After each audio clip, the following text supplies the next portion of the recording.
তো so guys, welcome to another new video.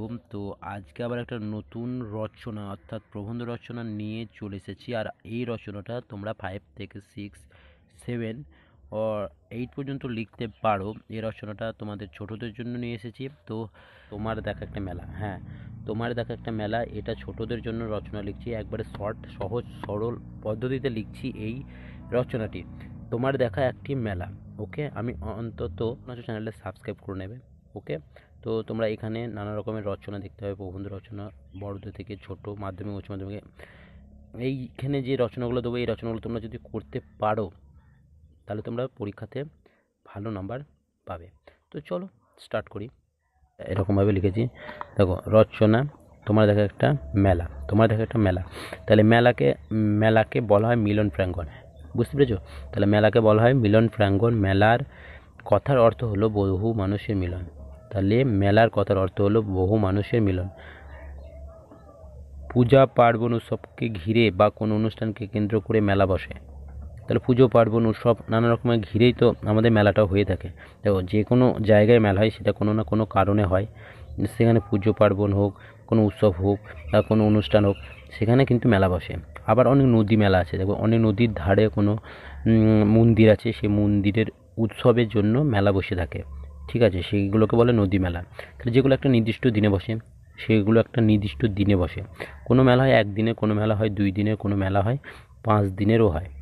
তোমাদের গ্রামে বা আশপাশ গ্রামে দেখেছো, দেখবে 4 থেকে 5 দিনের মেলা হয়, বা কোনো মেলা হয় 1 দিনের, কোনো মেলা 2 দিনের। ঠিক আছে, কোনো মেলা 5 দিনেরও হয়। তাহলে বড় মেলার মধ্যে সার্কাস, ম্যাজিক, নাগরদোলা, যাত্রাগান, কবিগান, বাউল গান অনুষ্ঠিত হয়ে থাকে। ঠিক আছে, তাহলে খেলনা, নিত্য ব্যবহার্য জিনিসপত্রের দোকান দেখা যায়। রসগোল্লা, চা, ইমিটেশন ফুল, ফল, বেগুনি, মটর ভাজা, জিলিপি, মোগলাইয়ের দোকান দেখা যায়। আমার দেখা মেলা হলো নদী মেলা। তাই আমার একটা দেখা হলো নদী মেলা, যেটি পয়লা মাস অনুষ্ঠিত হয়ে থাকে। পয়লা মাসে অনুষ্ঠিত হয়ে থাকে, পয়লা মাঘ। ওকে, পয়লা মাসে, পয়লা মাঘ অনুষ্ঠিত হয়ে থাকে নদীর ধারে। নদীর তীরে শ্মশানকালী পূজার দিন এই মেলা হয়। তাহলে একটা শ্মশানকালী পুজো হয়, সেই পুজোর উপলক্ষে এই মেলাটি হয়ে থাকে। ঠিক আছে, নদীর তীরে শ্মশানকালী পুজোর দিন এই মেলা হয়। ভোর হতে বিভিন্ন দোকান, নদীর তীরে একটি অশ্বত্থ গাছের তলায় দোকান সাজানো হয়। তাহলে একটা অশ্বত্থ গাছ আছে বড়, সেই দোকান, নদীতে একটা অশ্বত্থ গাছের তলায় দোকান সাজানো হয়। বেলা বাড়তেই নদীর ধারে ধারে পিকনিকের দল। ঠিক আছে, সেখানে পিকনিক হয় ওই মাঘ মাসে, পৌষ মাঘ মাসে পিকনিক হয়। পিকনিক করে অনেক মানুষজন পিকনিক করতে আসে। পিকনিক করতে এসে দেখা যায় নদীর ধারে শুধু শোনা যায় বক্সের গানের শব্দ। দেখো, এক জায়গায় নানা ধরনের বক্স বাজে।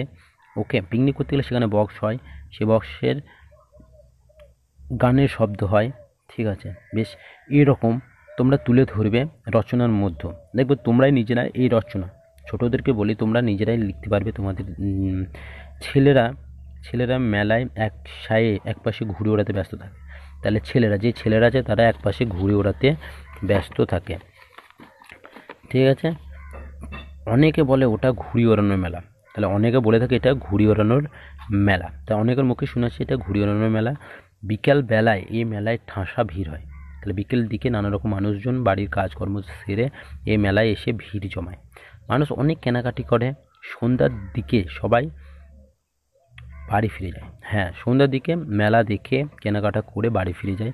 মেলায় দোকানগুলো আস্তে আস্তে আলো নিভে যায়। তাহলে সন্ধ্যা লেগে গেলে আস্তে আস্তে যখন মানুষজন থাকে না, তখন তো দোকানগুলো তো বন্ধ করতেই হবে, তখন আস্তে আস্তে আলো নিভে আসে।